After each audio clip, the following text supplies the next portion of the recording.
Bismillahirrahmanirrahim da sunan Allah mai rahama mai jin ƙai. Gudun gara kashi na 9. A can na tarar da Aisha tare da 'yan gidansa Zainab ɗin.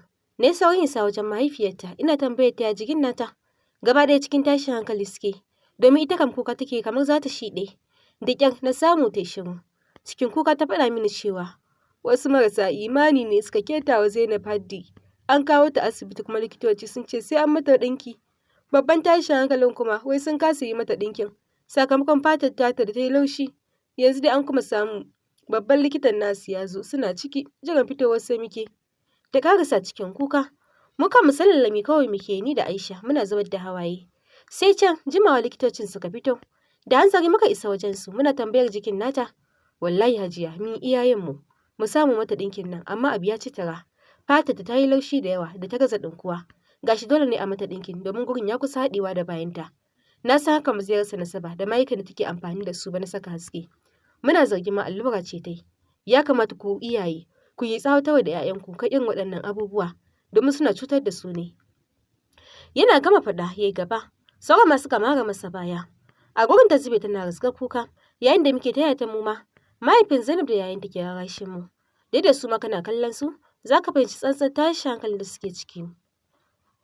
Har dare muna gurin Zainab bata farfaɗo ba sai da ya zo asibitin ya ɗauke ni sannan tafi don ba gina kwana asibitin ba. Cike da tashin hankali nake labarta masa abin da ya faru. Yake sakai kawai yake cike da jimami har muka isa gida. Ran da ban yi baccin kirki ba. Gari na wayewa kuwa na ce masa zan koma na gano ta. Bai hana ni ba ganin tashin hankalin da nake ciki. Sai dai ina isa na samu labarin sun mai da ita wani asibitin. Can na tafi. Shi ma dai bata sauya zani ba domin sun kasa shawo kan matsalar. A takaice dai asibiti 3 aka canza mata amma babu wani ci gaba. Gwara ma a ranar ta farfaɗo har ta yi magana domin kusan tare muka zo asibitin da Aisha. A haraba asibitin muka ci karo da mahaifiyar tata har take labarta mana ta farka kuma a bakinta muka ji suna nan suna fafutuka a fita da ita waje ko za a dace don mahaifinta da yayanta na can gurin neman taimako shi yasa ba sa zama asibitin. Tare muka koma ciki har ɗakin muka shiga. Sandarewa muka yi a tsaye gaba ɗaya mamakin yadda Zainab ta canza cikin kwana 3 muke yi. Ta koma kalar tausayi kana ganin ta ka san cikin wahala take. Bakinta ya bushe kamas kamar kwayawu ba ta haɗiya. Don Allah ku zauna da ita zan je gida na dawo. Cewar mamansu muka amsa sannan ta fice. Hannu ta sama miƙo mana hakan yasa muka isa kusa da ita. A bakin gadon na zauna yayin da Aisha ke tsaye a gaban gadon ƙaƙam ta riƙe mana hannuwanmu kafin kuka ya kwace mata. Dole mu ma muka rushe da kukan. Yi muke babu mai rarashin mu. Sai can na tsagaita kuka na ce yanzu Zainab waɗanne marasa imani ne suka aikata miki haka. Hawayen da ta soma gogewa wasu na fitowa kafin ta ce komai ya same ni na jawo kaina. Da a ce na bi nasiha ku da hakan bata faru ba. Hakika ku ƙawaye ne na gari da samun irin ku zai wuya a wannan zamani. Na cuci kaina na cutar da wasu ma. Ki yafe min Hafsat kan abin da na saka kika yi. Amma ni ma sai daga baya na ji irin illolin da yake yi a jiki. Gashi na wasu abubuwan sun faru da ke ma. Ta ƙarasa tana kecewa da wani kuka. Ki daina kukan nan don Allah, kar ki ƙara wa kanki wani ciwon. Ki daure ki ɗauki ƙaddara da Ubangiji ya aiko miki. Kowanne bawa da irin tashi ƙaddara a rayuwa. Cewar Aisha cikin kuka. Wanda ciwo zan kuma ɗaura wa kaina bayan wanda ya same ni Aisha. Ainihin rayuwata ta riga ta zo ƙarshe. Ni na san mutuwa zan yi. Ta faɗa cike da sarewa. Don Allah ki daina wannan maganar. Cuta ai ba mutuwa ba ce ba. Insha Allah za ki tashi. Ki yi garo kamar baya. Ki koma walwalarki irin ta da. Ki koma walwalarki irin ta da. Har abada na rasa wannan damar. A jikina nake jin ƙarshen rayuwata ya zo. Waɗannan mutane sun cutar da ni. Tsakanina da su sai da na ce Ubangiji ya bi min haƙƙina. Ta katse daga maganar da nake yi mata. Ɗakin ya shiru babu motsin komai. Sai can ta nisa ta ce idan baki manta ba Hafsat na taɓa zuwa miki da wata magana har kika so hana ni ban hannu ba wanda daga shi ban kuma zuwa gidanki ba kin tuna. Shi wani ina nazari sai can na tuna na kiɗa mata kai. Rinsa ido ta yi gami da cije leɓe da alamu ciwon ne ya motsa mata sannan muka dinga jera mata sai da ciwon ya lafa sannan ta ɗora. Tafiyan nan ban fasa ta ba.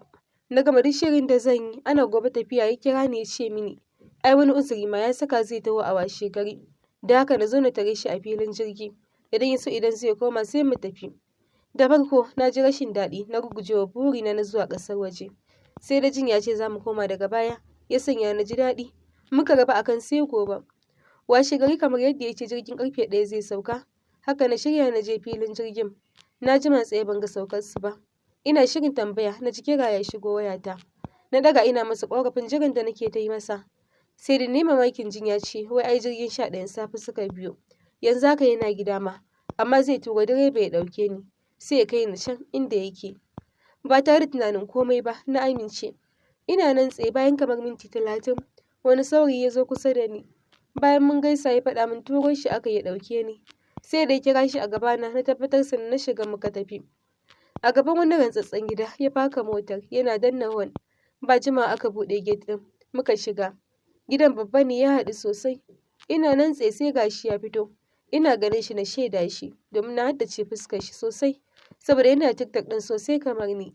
Kai tsaye gurin mu ya nufo yana ta sakar min fara'a. Duk da ɗan tsorace nake. Sai ni ma na saki fara'a ina masa sani da dawowa.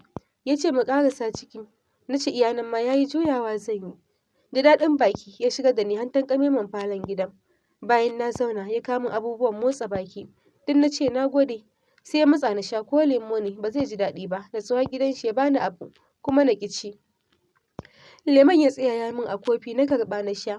Ya matsa na shanye. Ya ƙara min na ci ya ishe ni. Mun ɗan jima yana jana da fira sannan na miƙe. A lokacin na ce masa zan tafi. Sai ce ai ba yanzu zan tafi ba, ban yi abin da ya kawo ni ba. Ban fahimci tambayar ba, na ji ya tafa hannun shi sau 3. Take wasu samari su 3 suka fito, sai shi cikon na 4. Har da direban da ya ɗauko ni ya shigo shi ma. Yana shigowa ya mayar da ƙofa ya rufe. Take gabana ya faɗi. Na kalle shi da neman ƙarin bayani. Sai da wannan shi'umin murmushin da tun zuwa na yake jifa na da shi, yanzu ma shi yake ta sakar mini. Ji na yi kaina ya sara. Ina son yin magana amma na kasa. Yar TikTok, na ji ɗaya ya faɗa, kuma ta haɗu fa sosai. Ganta a zahiri ma ya fi ganinta a wayar da muke yi. Na kusa da shi ya faɗa. Ban taɓa sanin wannan rana za ta zo a kwana kusa ba sai yanzu. Yau dai zan kashe ƙishirwata. Gaskiya ɗan uwa ka iya shirya plan. Direban da ya ɗauko ni ya faɗa. Gaba ɗaya kaina ya kulle. Kallon shi kawai nake cike da neman ƙarin bayani. Na buɗe baki zan yi magana ya tare numfashi na gurin faɗin. Ko ban faɗa miki bayani ba, na san zuwa yanzu kin fahimci komai. Duk wannan abin shirya shi muka yi ni da su. Babu wata magana zuwa ƙasar waje. Dama can ni ɗan garin nan ne. Mun shirya miki hakan ne domin karkato da hankalinki gare mu. Gashi ko mun yi nasara yau kin shigo hannu. Kuma babu inda za ki je sai mun aiwatar da ƙudurin mu a kanki. Sai lokacin na ji bakina ya buɗe, na samu bakin magana. Durƙusawa ne a gabansu, idona na kawo ruwa na ce, don girman Allah Khalid, kar ka min haka. Wallahi ni san gaskiya nake maka. Ban taɓa zaton haka daga gurinka ba. Don Allah kar ku cutar da ni. Wata dariya suka sheƙe da ita dukkaninsu kafin ya ce, ni kuma kin ga ba wannan son nake miki ba. Manufata daban da taki. Komai ya faru ma, ai ku kuke jawo shi. Ku ba ku san irin alhakin da kuke ɗauka ba. Kun san maza da kuke sakawa cikin wani hali dalilin raye-rayen da kuke yi. Bayan mu Allah kaɗai ya san mazan da ke farautar ku. Don burin su haɗu da ku a wani waje su ma. Kun san kyawawa ne ku, amma sai ku zo gaban waya ku tsaya kuna rawa da juya jiki. Bayan kun saka kayan da za su fito da duk wata sura ta jikinku. Sannan babu mayafi balle hijabi. To kin ga in dai da irin mu a gari, ai shi kenan. Haka suka ci gaba da surutunsu ina jin su, amma babu damar magana. Domin ko hannuna na kasa ɗagawa balle na motsa. So nake na buɗe baki na roƙe su rabu da ni, amma kamar gam aka liƙa min a bakina na kasa faɗa. Ina ji ina gani Khalid ya min fyaɗe a gabansu, sannan su ma ɗaya bayan ɗaya suka dinga yi min a gurin.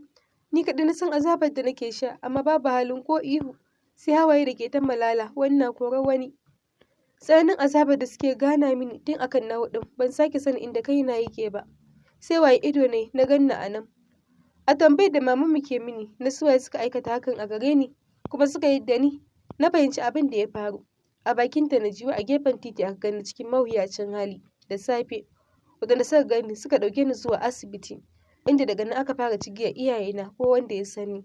Har Allah ya sa yayana ya gani ana yaɗawa a social media. Daga nan ya ɗauke su zuwa asibitin da aka ce ina can.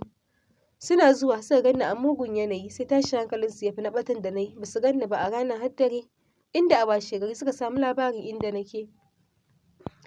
Bayan na musu bayanin halin da nake ciki, suka ɗauko ni zuwa wani asibiti ko za a dace. Shi ma dai abu ɗaya ake faɗa, ba zan ɗinku ba. Na san ni tawa ta riga ta ƙare. Fata na wannan ya zama izina ga 'yan baya masu bin ruɗin zamani su ɗau huɗubar da shaiɗan yake musu. Ta ƙarasa a raunane. Gaba ɗaya mun jike sharkaf da ruwan hawaye. Ita kam cije leɓe kawai take na azabar ciwo. Magana Aisha ta sanya muka mayar da hankalin makanta. Sai da ta kuma goge hawayenta sannan ta fara faɗin. A gaskiya sun cika mugaye azzalumai marasa imani, sai dai akwai Allah ai, da sannu zai saka miki cutar da suka miki. Sai magana ta gaba, ki yi haƙuri da abin da zan ce miki. Kin san ita gaskiya ɗaya ce, daga ƙinta sai ɓata kuma ɗaci gare ta. Tsakanin da Allah da laifinki Zainab, me ya kai ki gurin su? Menene a kanki da har kika shiga gidan kuma kika sha abin da ya baki? Bayan biki ga wata alama ta gidan wata macen bane ba. Kenan da gaske ƙasar wajen zai kai ki zuwa zaki? To da kin je kuma sai yaya kenan? Ƙasar da babu wanda kika sani a can? Babu wani naki da zaki zauna gurin shi idan kin je? Ina tunanin ki ya tafi? A cikin abin nan da ya faru ba, kaso 80 cikin 100 laifin ki ne. Ke kika jawo shi. Tun farkon fara wannan TikTok ɗin naki sai na miki magana, amma kika ƙi ji. Sannan kika zo kika shiga shafe-shafen mayukan saka haske. Da kika ga ba su yi miki ba, kika yi allura. Yanzu wa gari ya waya. Gashi dai illar da suka yi miki a jiki. Shi fa Nasara baya son mu, ko ba zai taɓa son mu ba. Dai haka ban ga wani abu da zai kawo mana wanda zai amfane mu ba. Ko menene a ƙarshe sai kin ga tashi illar. Ki duba wannan maganin suka ƙiban da kika zuga Hafsat ta sha. Yanzu kalli yadda ta dawo. Da yawan muruɗin shaiɗan muke biyu da ƙyale-ƙyalen zamani. Ubangiji ya haramta abu. Annabi sallallahu alaihi wasallama ya hane mu kar mu yi. Amma sai shaiɗan ya zo yi ta ƙawata mana wannan abu muna ganin kyawun shi. Har sai mun manta da hannun da aka mana mun afka ciki. Shi kuma sai ya koma gefe yana mana dariya. Wannan TikTok ɗin shi ne abin da Annabi sallallahu alaihi wasallama ya yi magana a kai. Ba mu gane ba ne ba. Idan ba ku manta ba, mun karanta a littafin na Zadul Zawjaini. Akwai hadisin da Annabi sallallahu alaihi wasallama ya ce, waɗansu siffofi jama'u guda biyu, dukkaninsu 'yan wuta ne, amma ni ban gansu ba. Za su zo a ƙarshen zamani. Za ka ga mata da tufafi a jikinsu, amma kamar tsirara suke, kawunansu kamar tozon raƙumi. Za ku ga suna juya, karkatar da hankalin mutane zuwa gare su. Waɗannan matan ba za su shiga aljanna ba, ba za su ji ko da ƙamshinta ba, domin ƙanshin aljanna yana kamawa ne daga tafiyar kaza zuwa kaza. Da waɗansu mutane suna yawa a tare da su akwai bulala kamar jelar saniya, suna dukan mutane da ita. Su ma ba za su shiga aljanna ba, ba za su ji ko da ƙamshinta ba. Ƙarin bayani akan wannan hadisin. Mutanen da Annabi ya yi magana a kansu mata ne. Za ka ga sun saka kaya amma kamar tsirara suke. Ɗinkunan da ake yanzu, menene magabarsu da tsirara? Kaya ne za a saka amma ya matse, ya ɗame jiki ta mau, ya fito da duk wata sura ta jiki. Yawanci riga da siket ne ko doguwar riga, ɗamammu da suke bin jikinmu. Mun ban yin riga da zani ma, tun da iyaye da kakanni. Kuma kin ɗauko figigin gyale ɗan ƙarami. Shara kin yafa kina tafiya kina juya jiki. Ta yadda duk wanda ya ganki sai ya kalle ki. To zara ƙumin kuma shi ne a cuci maza da muke sakawa. Sannan kin zo kin tsaya gaban waya da wannan shiga. Mayafin ma kin ajiye shi gefe. Kin kunna kiɗa kina ta tiƙa rawa a gaban wayar. Wanda Allah kaɗai ya san yawan mutanen da za su kalla da kuma abin da za su faɗa a kanki. Sai na biyu su ne masu tsaro. Wasu jami'ai ne a kurum za su ke yawo. Mutane ba su aikata komai ba sai su kama su je su rufe su suna dukansu da bulalai har sai an bada wani abu sannan a karɓe su ba tare da sun yi komai ba. Da masu tsaron wani mai mukami su za su yi ta yawo da bulalai duk wanda ya sha gaban su zuba masa ita duk dan suna tsaron wannan mai mukamin. To waɗannan siffofi guda biyu Annabi ya ce ba za su shiga aljanna ba, ko ƙamshinta ba za su ji ba, domin ƙamshin aljanna daga tafiyar kaza zuwa kaza ne. Malamai sun yi bayani suka ce tafiyar shekara 500 ce. Sannan ƙarin gashi ma Ubangiji ya tsine wacce take yi da wacce aka yi wa da wacce ta yi in ji manzon Allah sallallahu alaihi wasallama. Amma yanzu gashi nan mun mai da shi ruwan dare, wata ma ba ta da kitso sai shi. Sai da aka fara yaudarar mu da Brazil aka ce igiyar goga ce, da muka karɓe shi sai aka shigo wanda attachment na kafaran da suke sakawa, sai muka fara sakawa mu ma mun yi watsi da tsuniyar da Allah ya akai. Bayan shi ma akwai wasu abubuwan da ya haramta, shi ma hadisi ne guda. Don masu sauraro bari mu dakata a nan.